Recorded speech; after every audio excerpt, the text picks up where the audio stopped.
Sometimes we have to take action without knowing how things are going to turn out. So, what I mean by that is sometimes you're in a job that you don't really like at all. It doesn't align with your passions or doesn't align with what you feel is your purpose. But you think you have to pursue that because if you didn't, you'd be broke and end up homeless, right? The same thing can go for when you're in a relationship that doesn't serve you. It doesn't align with what it is that you desire.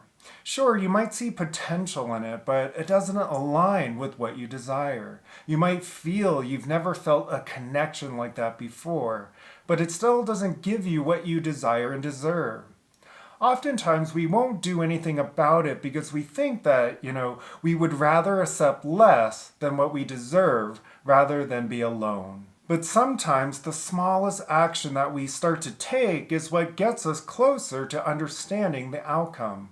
So sometimes we have to take action before we see the finish line because you're wanting to know, you're wanting to get there, right? You're wanting to fulfill on your vision. Right now, it feels so far away that taking action towards it doesn't feel like it matters because it's so far away. It's so impossible. It's what you're telling yourself. Why would I even take action towards it?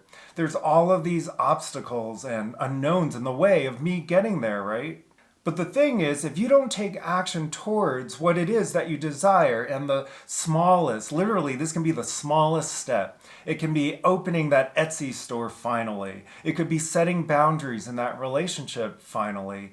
Whatever it is, the smallest action of choosing yourself, choosing differently, can open up the path to then take another step forward. So sometimes, without knowing how we're going to get to the finish line, what it's going to look like, we have to still take action towards it anyway. It's about embracing the unknowns. You don't know how this vision is possible. Maybe you don't even know if it's possible. You don't know if you're capable. You don't know how you're going to get there. You have no idea. There's all of these reasons why you can't do it. There's all of these reasons why you can't have it. There's all of these reasons why it's not possible. And there always will be. There will always be a million reasons as to why something is impossible, why you're not good enough, why you're not capable.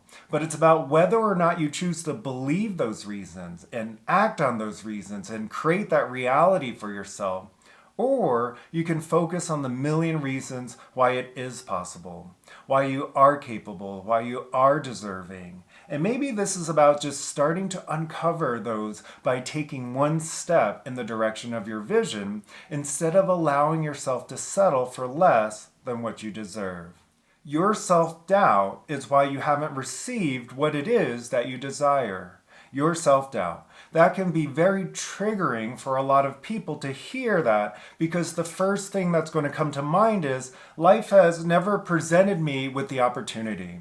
I'm constantly struggling through challenges and hardships, and I'm not actually able to receive what it is that I desire because I haven't had the opportunity. One of the things one of the hardest truths that I had to learn on my journey was that there's nobody in your way except for you. There's nobody that can stand in your way between where you are now and what it is that you desire except for you.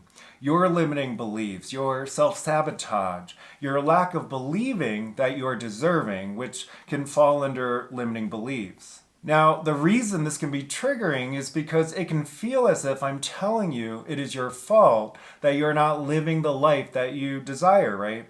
It can feel like I'm blaming you. I'm placing that blame on you and saying you're the problem. But what I'm trying to get across with that is that it's not your fault, but it is your responsibility. Our limiting beliefs and what it is that we think we're capable of and what it is we think that we're deserving of and what it is that we think is even possible in general have been placed on you by your experiences. Whether it's what your parents believed, what society believed, what you've experienced, whatever you believe, those limiting beliefs that you have, that you've been acting on, that's not your fault. What you've experienced, the trauma associated and everything that comes with that, it is not your fault. But if you want things to change, you are the only person that can change them. And it starts with getting down to the nitty-gritty reasons as to why you have accepted less. And that's hard because you can be like, well, this person treated me poorly. It's their fault. They did this to me. And that's true. You probably have been a victim in certain situations. But if you continue to give your power away and you say, it's not possible because that person won't let me, or there's no solution here because of XYZ. If you believe your anxiety, your fears, your doubts, your insecurities, if you believe those over what it is that you are truly deserving of and capable of, you will be right.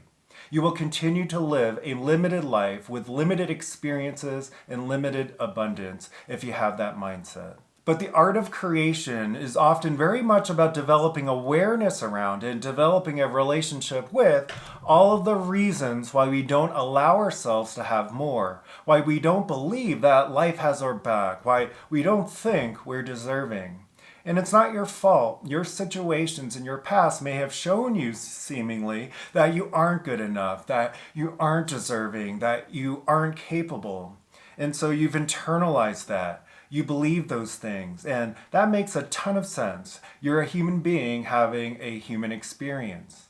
But if you want to create a different life for yourself, which I feel like if you've watched this far into this video, then you do, then this is about holding on to the life that is possible for you, that your vision of life is possible. If it were impossible for you to fail, what would you do?